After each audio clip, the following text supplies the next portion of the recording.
User KL1Go3V9Ki, Ahmad 489, Siswa Luyo Uyo 3262, Jailani, Hengki Ternando 5089, Santai-Santai 1244, Kikin Infinix 2023, Underscore Sraf, Fajar Tias 87, Kinandra Pramudia, MPL 1998, serta semua penggemar alur cerita Donghua yang selalu stay tapi tidak berkomentar, dimanapun kalian berada. Bang Panjul doakan, agar kita semua selalu diberikan kesehatan, dan dicukupkan rejeki serta dimudahkan segala urusannya.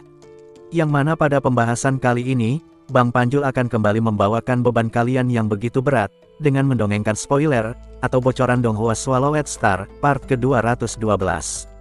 Yang dimana pembahasan part 212 ini, merupakan sesi akhir dari pertempuran Luo Feng dan Rong Jun, yang menggemparkan alam semesta, dan bagaimanakah epiknya pertempuran mereka, semua tergantung gambaran dalam imajinasi kalian, karena bagaimanapun ini hanyalah sebuah alur cerita spoiler. Dan biar kalian gak kelamaan penasarannya, lebih baik segera siapkan headset kopi dan cemilan, serta carilah posisi rebahan yang datar biar punggung kalian gak pada sakit, dan yuk, mari sama-sama kita salto 3 kali sambil sebutin kata kuncinya. 3, 2, 1, gasken.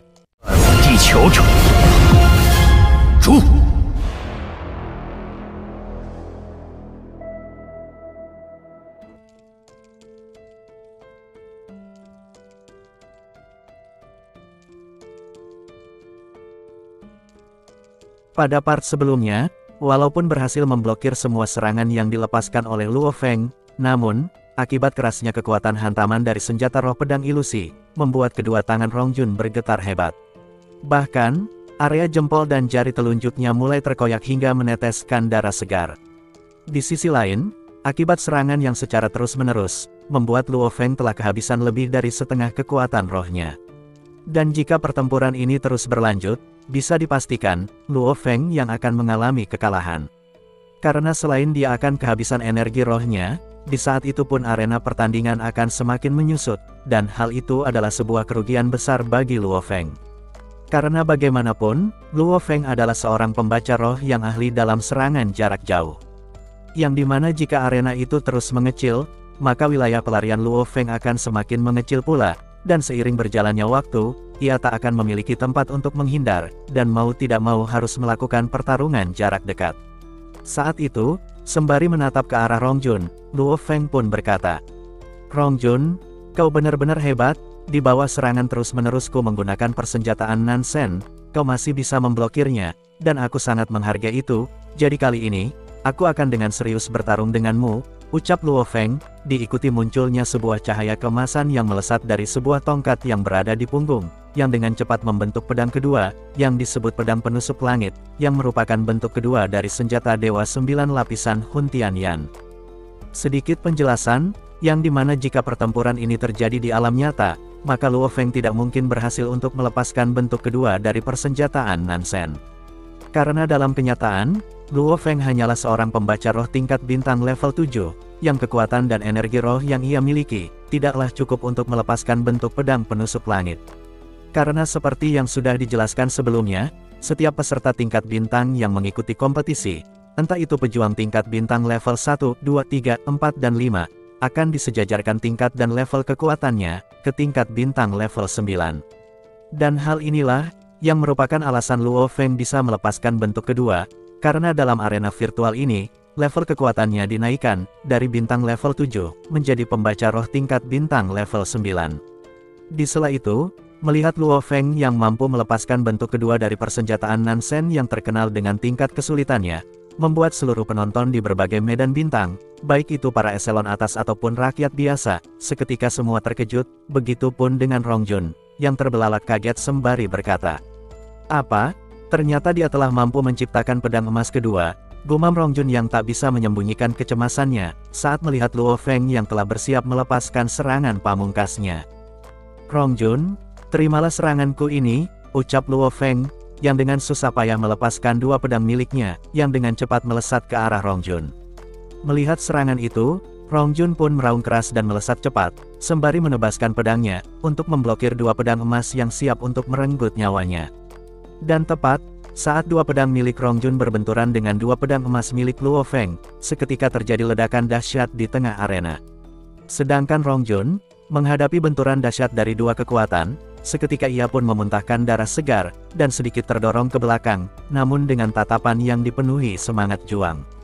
Sesaat setelahnya, tiba-tiba Rongjun berdiri dan berkata, "Luo Feng, aku akui, kekuatan dari dua pedang emasmu itu memang sangat kuat.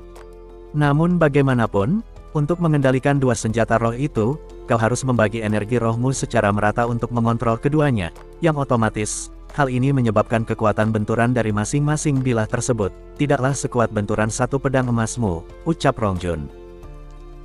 Mendengar ucapan itu, Luo Feng pun berkata, "Oh baiklah jika demikian, bagaimana jika kekuatan dari keduanya aku gabungkan, apa kau masih mampu untuk memblokirnya? Jadi mari kita lihat, seberapa banyak kau bisa menahan seranganku," ucap Luo Feng. Mendengar ucapan itu, Rongjun pun tertawa keras, dan dengan ganas melemparkan pedangnya ke arah Luo Feng. Melihat pedang yang dilemparkan Rongjun yang melesat dengan ganas ke arahnya, Luo Feng pun segera memblokir lesatan pedang itu menggunakan senjata roh miliknya. Di sisi lain, seluruh penonton yang melihat hal itu pun seketika bertanya-tanya tentang apa yang dilakukan oleh Rongjun. Karena bagaimanapun, jika seorang pejuang membuang senjatanya, itu sama halnya dengan seorang petarung yang memotong lengannya sendiri, dan hal ini adalah sebuah kebodohan mutlak. Saat itu, akibat ulah yang dilakukan oleh Rongjun, seketika banyak penonton yang mulai terlibat dalam diskusi. Mengapa dia membuang senjatanya? Apakah dia telah mengakui kekalahannya? Ya bisa jadi, mungkin setelah menerima banyak serangan dari Luo Feng, membuat Rongjun menyadari bahwa ia takkan mampu untuk mengalahkan Luo Feng. "Ah dasar pengecut, bukannya menghibur kami dengan pertarungan habis-habisan, dia malah mengakui kekalahannya," bunyi diskusi dari para penonton. Di sisi lain di dalam arena, tampak Luo Feng mengambang di udara sembari mengerutkan alisnya dan dengan dingin menatap ke arah Rongjun. Walaupun pertemuan dan perkenalan mereka terbilang singkat, namun Luo Feng sangat yakin, bahkan jika kalah sekalipun, Rongjun pasti akan bertarung habis-habisan dan tak mungkin untuk mengaku kalah. Di sela pemikiran itu, tampak Rongjun yang dengan darah masih mengalir dari mulutnya, tiba-tiba tertawa sembari berkata, "Luo Feng, aku tidak peduli dengan seleksi dan posisi 1000 teratas di negara semesta Ganwu, karena yang aku inginkan adalah menjadi jenius nomor 1 di seluruh alam semesta," ucap Rongjun, membuat Luo Feng dan para penonton seketika tercengang, karena dengan mengucapkan kata-kata itu depan publik, itu bukanlah sebuah omongan kosong yang sederhana. Di saat yang sama dan diselingi gelak tawa, tiba-tiba Rongjun mengeluarkan sebuah pedang hitam yang besar sembari berkata, "Aku tidak menyangka, untuk mendapatkan tempat di negara semesta Ganwu saja, aku akan dipaksa untuk menggunakan pedang pemecah bumi ini. Baiklah, apapun trik yang kamu miliki maka keluarkanlah, dan biarkan aku menemani untuk bertarung," ucap Luo Feng, diikuti suara gemuruh, saat kedua pedang emasnya melesat cepat ke arah Rongjun. Melihat serangan itu, Rongjun pun tertawa keras, dan tiba-tiba dalam sekejap mata, telah berdiri dua sosok Rongjun, yang dengan cepat melesat ke arah Luo Feng. Melihat hal itu, Luo Feng yang tengah mengendalikan dua senjata rohnya pun dengan cepat melakukan pemindaian menggunakan energi rohnya. Namun alangkah terkejutnya Luo Feng, saat mengetahui bahwa kedua Rongjun yang melesat ke arahnya adalah asli dan tidak dapat dibedakan, dan momen seperti ini adalah sesuatu yang sangat ditakuti oleh Luo Feng. Karena faktanya, ketakutan terbesar seorang pembaca roh tipe pengendali adalah tidak mampu menentukan targetnya. "Sial, bagaimana mungkin keduanya bisa tampak nyata?" gumam Luo Feng, yang sesaat setelahnya, ia pun kembali terkejut, saat mengingat sesuatu dalam warisan yang diberikan Huyanbo. Bukankah teknik ini menyerupai teknik busur cahaya, yang merupakan tingkat pertama dari 3 teknik yang ada pada teknik ruang absolut? Yang untuk melatih teknik ini, seseorang harus memahami hukum asal-muasal ruang angkasa. Dan saat menguasai teknik ini, setiap gerakan seseorang dapat melengkungkan ruang sekitar, yang dimana untuk menciptakan bayangan kedua, seorang pengguna teknik ini harus bergerak mengikuti garis lengkung dengan kecepatan ekstrim, gumam Luo Feng. Di sisi lain di atas pulau terapung benua Ganwu, tepatnya di sebuah aula besar tempat berkumpulnya para eselon atas Kekaisaran Ganwu, yang juga terkejut saat melihat gerakan yang digunakan oleh Rongjun. Ini adalah hukum asal ruang angkasa. Ya benar, Bahkan gerakannya bisa melengkungkan ruang sekitar. Dari sini sudah bisa dikatakan bahwa pemahaman bocah ini tentang hukum asal ruang angkasa sudah cukup tinggi, dan sudah sejak lama di kekaisaran kita tidak menemukan jenius seperti ini. Wajar jika sebelumnya dia berani mengatakan bahwa target utamanya adalah menjadi jenius nomor satu di seluruh alam semesta, bunyi diskusi dari para petinggi negara semesta Ganwu. Sementara Luo Feng, walaupun dia belum memiliki pemahaman tentang hukum asal ruang angkasa, namun karena telah sering mendengar penjelasan tentang 3 teknik ruang absolut, yang salah satunya adalah teknik busur cahaya dari si Babata, membuat dirinya sedikit mengetahui cara untuk memblokir teknik tersebut. Saat itu, Rongjun yang melesat dan membidik langsung ke arah Luo Feng, tampak tak memperdulikan 2 pedang emas milik Luo Feng, karena dengan kemampuannya, ia dapat dengan mudah menghindari 2 pedang tersebut. Di sisi lain, Luo Feng yang telah mengetahui hal itu, seketika, ia pun merombak formasi 2 pedang emasnya menjadi 18 bilah emas setipis sayap jangkrik.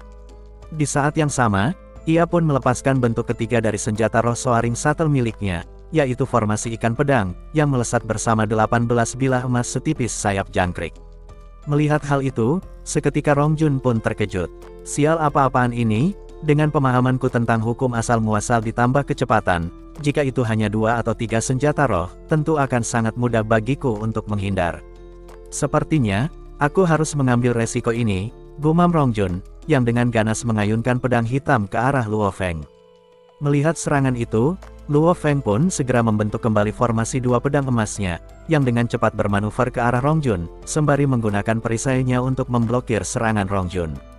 Namun, karena kekuatan tebasan yang begitu dahsyat layaknya sebuah gunung, membuat Luo Feng seketika terpental jauh.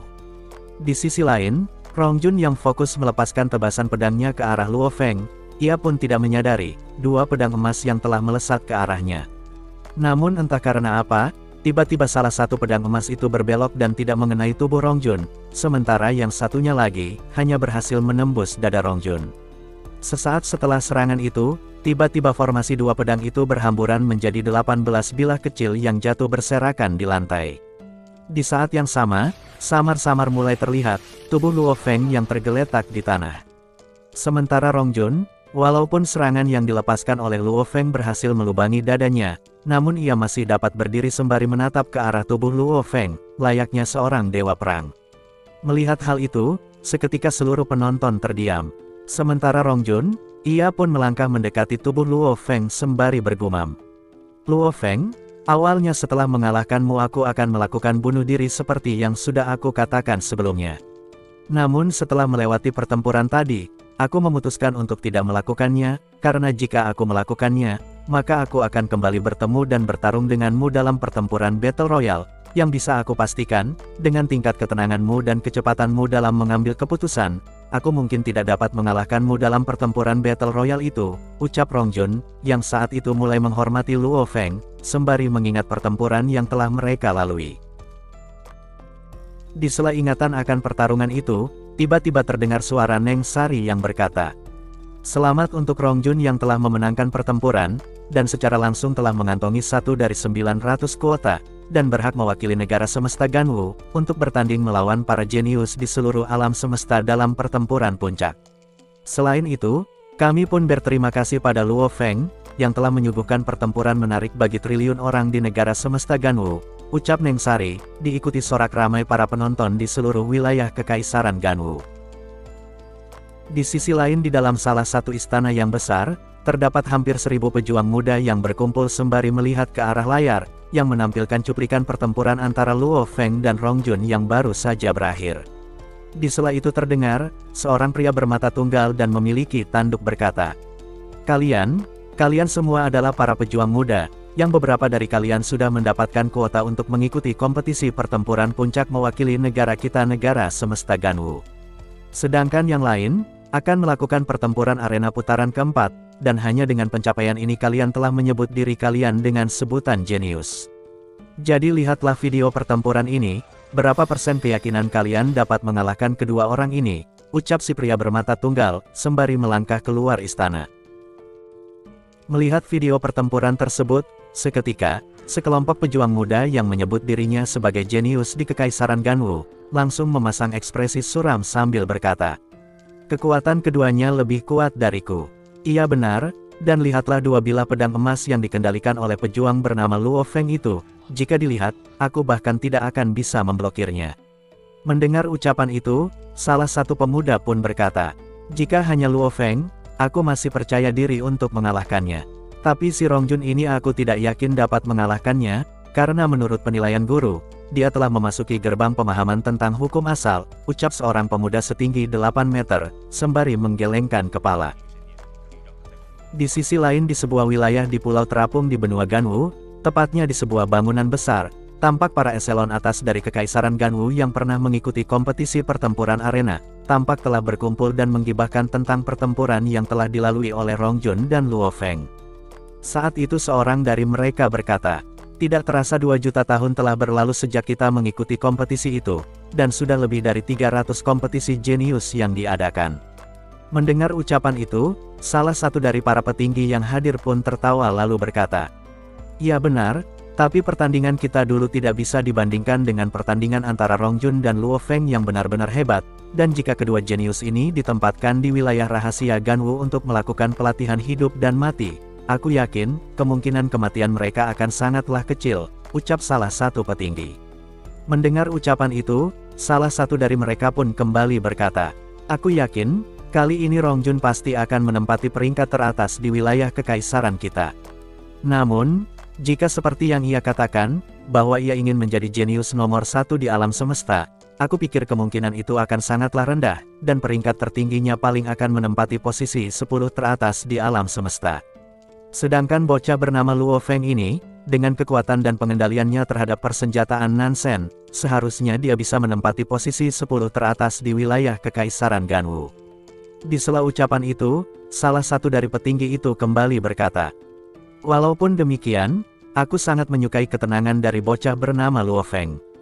Karena dengan tingkat ketenangan seperti itu, aku yakin, peluangnya untuk mati di masa depan juga sangatlah rendah, ucap salah satu petinggi.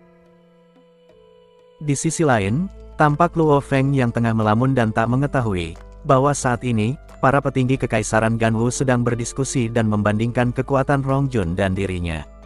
Kira-kira apa yang sedang dilamunkan oleh Luo Feng? Apakah dia sedang memikirkan Neng Sari?